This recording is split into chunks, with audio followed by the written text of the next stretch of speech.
What is going on, YouTube? It is Jeff Tuffner here on the Glorious Podcast, coming to you guys with my 2017 Tables, Ladders, and Chairs TLC prediction video. And I was going to do a video a few days ago on this. Decided, maybe I would get it out of the way real quick. But thank God I didn't do it because we saw some dramatic changes to the card yesterday afternoon. I did a video on that. I mean, if you don't know about these changes yet, then, you have to know because this changed the entire complexion of this pay-per-view. The stuff we saw, and it's just completely surprising because, we kind of thought we knew something was up with Bray Wyatt. We knew something was up, and he might not be able to go. I knew that from way ahead of time. I did not know there was something up with Roman Reigns as well, and now we're going to see Kurt Angle take his place in the main event match, and we're also getting, like I said before, AJ Styles filling in for Bray Wyatt, and we're gonna get AJ Styles versus Finn Balor in a dream match practically. A WrestleMania caliber main event right there. I mean, this all of a sudden this card just went from like, one of the worst pay-per-view cards of the year to something worth watching. Like I was legit had nothing. I was not excited for this pay-per-view at all. Like I knew there was a pay-per-view this weekend and all, but I was not excited to do anything with it. I didn't care to watch it all. I was expecting just to be falling asleep watching it because tomorrow night or whatever. But now I'm all of a sudden I'm like, man, I gotta stay out. This is gonna be a good card and entertaining. At least a few matches on here now. It's all of a sudden a very intriguing card and has potential to be pretty good. But, knowing the WWE, we'll get all hyped for it because of the, the matches and the names on the card now. But they might still end up, shit in the bed with it. So let's hope that's not the case. And let's get right into the predictions here because start with the pre-show. Pre-show, we got Sasha Banks, Alicia Fox. One of 3 women's matches on the card. I really don't know who will win this match here. I mean, I don't know if they're starting up a feud again or whatever, but if you guys remember way back in like June or May or whatever, that far back into the year, Sasha and Alicia were doing a little feud or whatever, and then they both went their separate ways, and Alicia disappeared for a while, and then Sasha went on to win the women's title at SummerSlam, and now all of a sudden they've crossed paths again. WWE decided to throw them together in a pre-show match here at TLC. I don't know who's going to win, really. I mean, probably Sasha, but, you never know. I mean, if they're serious about maybe giving Alicia somewhat of a push. I mean, hell, they even gave her a shirt, her first shirt in 10 years on the WWE shop. That came out like a week ago or whatever. So, you never know, but, I'll just, I'll take the safe bets, picking Sasha here. So I'll go with Sasha in this match. Also on the pre-show is Drew Gulak's PowerPoint presentation. I don't even know what that is. So, it's not a match, so I'm just going to skip over it. I don't know what it's going to be. I'll probably never even watch it because it probably will happen around, that first 10 minutes of the pre-show where no one's even on there yet. So, whatever. Let's move on to the main card, though. Cruiserweight, speaking of the Cruiserweights, Cedric Alexander teaming with Rich Swann to take on Gentleman Jack Gallagher and the Brian Kendrick. I knew there was a tag team match. I've been saying it for weeks. I knew there was some type of tag match on this card. I just didn't know who was in it. But these are the guys in it. 4 talented wrestlers right here. No story whatsoever going into this match. Just, the faces and the heels. Whatever. So, hey, let's just hope for the best and for a good match here. You know what I mean? I'm not excited at all going into it, but we could just hope for maybe a good, exciting tag match. That would be cool. That would help. Make something out of this card that wasn't really looking much of anything. At least now it is. But that would just add to it. You never know. It could be a good pay-per-view. It could somehow be a good pay-per-view. Believe it or not, which is just mind-blowing to think because a week ago I would never have thought that. I would have never thought we'd have a good pay-per-view. Alright, so the next match we got is Asuka versus Emma. Now, there's not much really to talk about in regards to this match. Asuka being on the cards, the exciting thing, but, Asuka's undefeated. So, they're obviously not going to have her lose in this match. The chances of her losing are just like, there's practically no chance. You know what I mean? Just it's like a 99.9% chance Asuka will win this match. If Emma were to win this match, it might go down as maybe the stupidest booking decision in WWE history, possibly. So, but like I said, the only point of this match really is Asuka's main roster debut. So, there's nothing really to talk about here. There's no real build or whatever to, nothing. On to the next match. And we got more Cruiserweights. Oh, the show's loaded with the Cruiserweights. Kalisto versus Enzo Amore. This is for the title. I'm more excited about the tag team match between Cedric Alexander, Rich Swann, and Gentleman Jack Gallagher and Brian Kendrick. I'm more excited about that match than I am for the actual Cruiserweight title match itself, which shouldn't be the case, but I don't care for Kalisto versus Enzo Amore again. And I wouldn't even be surprised if Enzo won the title back, to be honest with you. They've been really changing the Cruiserweight title every week. You know what I mean? Like it's just a mess. Ever since Neville's left, they've lost their minds in the cruiserweight division. You know, he was the like guy all year in the cruiserweight division. He had that title the majority of the time. They put it on Tozawa for a short time after, like, well, right before SummerSlam actually, for like a week. And then they threw it back on Neville. But then Enzo, ever since Enzo's came to the cruiserweight division, it's just been a mess. And now Kalisto all of a sudden's there. And then, you know what I mean? It's crazy because it's like you think in the last month we've seen Enzo and Kalisto enter the cruiserweight division, and they're the center. They're at the center stage of the entire division. Well, there's these guys like Rich Swann and all them guys, and Brian Kendrick, Jack Gallagher, Cedric Alexander. You know what I mean? Other guys too. You know, I'm not gonna name them all right now because there's a lot of guys in the cruiserweight division, but those guys have been there all year, for over a year now, and half of them haven't even gotten a title shot yet, and it's ridiculous. And then you got guys like Enzo Amore. I mean, look, I'm not the biggest Enzo fan. I do love his mic work. He's really good on the mic. But like when it comes to like in ring and everything, you know what I mean? I feel like they're pushing him way too far right now. I definitely think this will end once. You know what I mean? I don't know. I mean, maybe they won't keep pushing him. I don't know. But I have this feeling in the back of my mind they might put the title on him again, based on how they've been booking the cruiserweights lately. You could just see that they would do that. So hopefully, I mean, I don't know. I'm just gonna take Kalisto, but yeah, I don't know, man. Enzo could probably win. I wouldn't be shocked. I would not be shocked if Enzo won the title Sunday. So I'll just leave it at that. Raw Women's Championship match: Alexa Bliss defending against Mickie James. Now I am kind of excited for this match, believe it or not, but it's mainly because it's just something different in the Raw division. And the build hasn't been all that bad for this match either. It's been a pretty solid build. I'll give them that. It hasn't been nothing like this is the most exciting match on the card kind of build. But you know what I mean? Like it's something different. It's the same stuff usually on Raw with the women's division, but they're finally actually doing with something with Mickie James, who's been on been back with WWE for almost a year now, maybe like 10 months, something like that. So I mean, it's nice to see they're actually doing something with her again.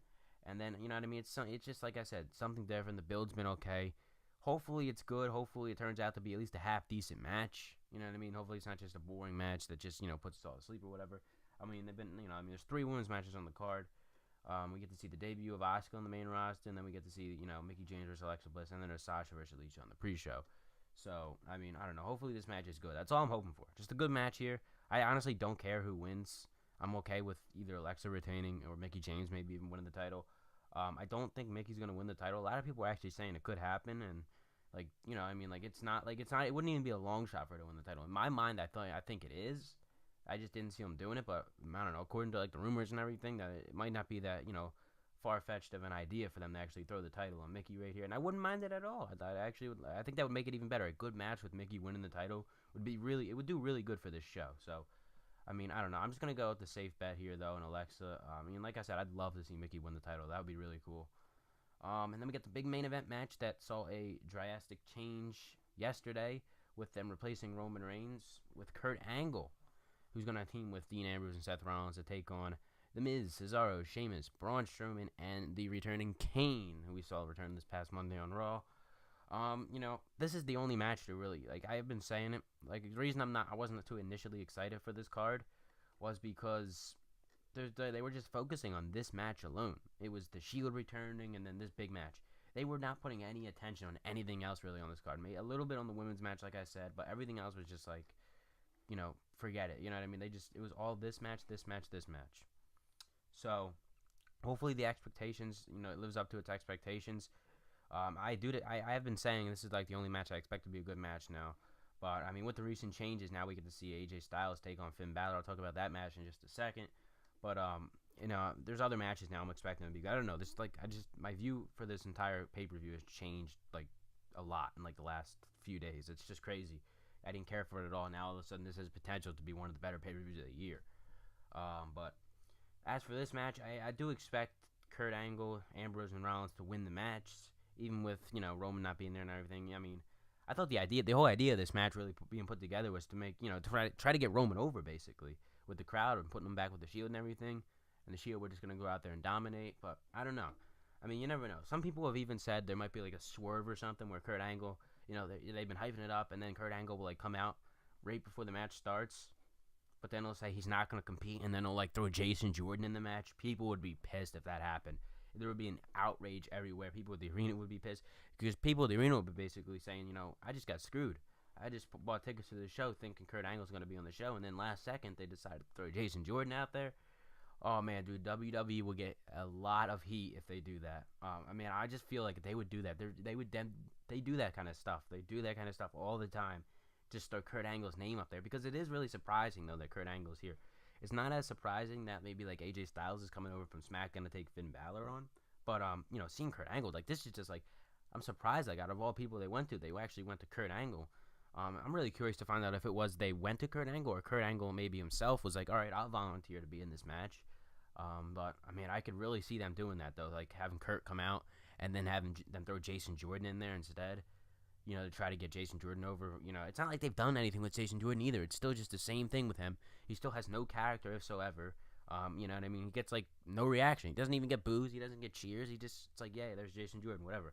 When he comes out on Raw every week, so you know what I mean. They haven't done anything with him for us to be like, all right. I mean, maybe they could do some angle where he does go in the match and maybe like turns heel or something on Ambrose and Rollins, and that would get him a ton of heat. Cost him the match basically, and then that would get him. That would help. It would get him heat, turn him heel. I think that's what they need to do really because the face just putting him out there as a face every week's not working. I mean, turn him heel. You know what I mean? Pretty much he'll be the center of attention on Monday Night Raw if they do that. Kind of similar to what they did with Sami Zayn at the Hell in a Cell pay-per-view. Kind of just throw him into that main event picture all of a sudden, having him cost Shane the match against Kevin Owens. They could do something like that with Jason Jordan here, where he kind of like comes in the match, yeah, whatever. People are kind of pissed to see him, but actually have him turn heel, which would actually aggravate people more, really, if you think about it. You know what I mean? But like, it would actually be maybe not that bad of a decision if it's I don't know. It's a long shot for that to even happen, really. That's a lot of stuff. I mean, just getting him in the match is one thing for them.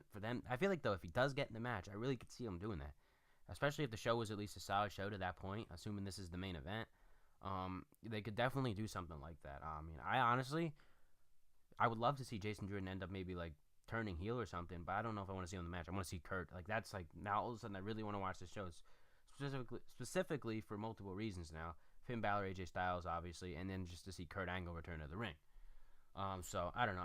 I'm still taking my pick hasn't changed. I'm still taking Ambrose, Rollins, and now Angle to win this match, even with Roman being out. That's who I thought initially would win it. Change a few people around, same thing really. I don't see the heels winning this, even though it's a 5-on-3 handicap match.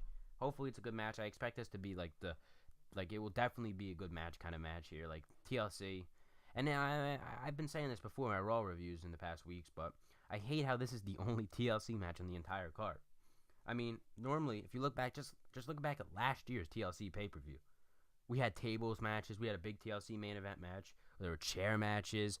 Every match almost had something to it that involved the whole TLC gimmick for the pay-per-view or whatever. This year, there is legit one TLC match. Everything else is one-on-one, two-on-two, whatever.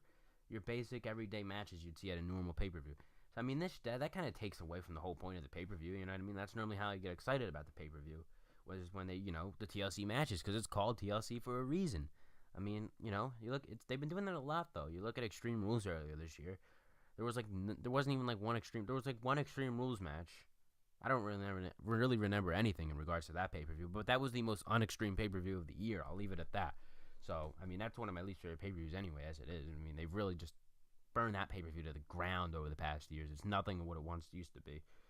But anyway, let's get to the match. I don't know why I skipped over the, I almost forgot about it. Finn Balor versus AJ Styles. I skipped over it here looking at the card, but let's talk about that now because it was originally supposed to be Finn Balor versus Bray Wyatt, a match that I had nothing to say about, but like whatever. It was actually supposed to be Sister Abigail versus the Demon Finn Balor, but now it's the Demon Finn Balor versus AJ Styles, which is like a humongous upgrade, which, like I said before in that video I put up yesterday, it shouldn't be that way. We shouldn't be putting guys in as a replacement, and it shouldn't be making the match better, but somehow when you replace Roman Reigns with Kurt Angle and you replace Bray Wyatt with AJ Styles, all of a sudden this show becomes must-watch.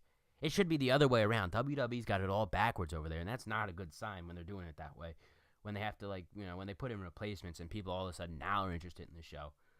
But hey, I mean, it makes the show better. I mean, I don't know. It just shouldn't be that way, though. But like I said, I didn't give two shits about, Finn Balor versus Bray Wyatt for the 100th time. I have been saying for months this feud needed to end after SummerSlam, and they kept dragging it along. I mean, hell, we're already at the end of October now, and they were still trying to drag it along. But, now all of a sudden Bray Wyatt can't go. So now it's interesting. Like, what's going to happen? Are they going to try to do another match when Bray Wyatt's back from Whenever, I mean, I don't know what, I guess he's sick or whatever. He's got that viral meningitis or whatever. Apparently, I heard another thing. I was reading something yesterday on one of the websites or whatever, saying that it's not even that they have now. It's like the mumps or whatever. So I mean, I don't know what the hell's going on over there on the Monday Night Raw locker room. What the hell's going around over there? It's crazy. Guys are getting sick left and right. Obviously, I don't know what Roman has. I don't know if he has that, and that's why he's not able to go. Lots of questions to be answered. We'll have to see where everything goes after the pay per view, but I mean, AJ Styles, Finn Balor. There's no build for this match. WWE Twitter account put up like 2 videos from each guy, kind of just talking about the match for about a minute. That's the build for this match. But it doesn't need any build. This match does not need any build. It is Finn Balor versus AJ Styles, 2 of the best wrestlers right now in the entire world, clashing on TLC. This is, like I said before, WrestleMania caliber here. This could even main event a WrestleMania, and I'd be okay with that. I mean, with the right build and everything, this match it could be a phenomenal match, no question about it. I was reading yesterday too that they are expected to actually give this match a really nice amount of time, which is great to hear because they're not going to rush it, make it quick 10-minute match or whatever. I'm hearing they might actually let them go all out in this match and pull out all the stops and everything to make it. And that's why I've been saying match of the year possibly here. One of the matches of the year could go down this Sunday between AJ Styles and Finn Balor. A match with no build whatsoever, a match that wasn't even supposed to happen, could be the best match of the year in WWE, which is crazy to think about, but I'm really looking forward to this match Sunday. I'm all of a sudden now looking forward to this match more than I am the big TLC main event match. This match is just so much more intriguing because it's just, I don't know, man. I'm excited for this one. I can't wait to watch it. Should be one of the best matches ever, hopefully. But I'm excited for TLC. I never thought I'd be saying that, at least this year, because I have just I've had zero interest in this pay per view until yesterday afternoon. Now I'm excited to watch tomorrow night. So, yeah. So that's it though for my predictions. Basically, let me know who you guys think's gonna win in the comments down below. Leave a like, subscribe, go follow me all over social media. The links will be listed in the description as always. And I will see you guys tomorrow here on the Glorious Podcast.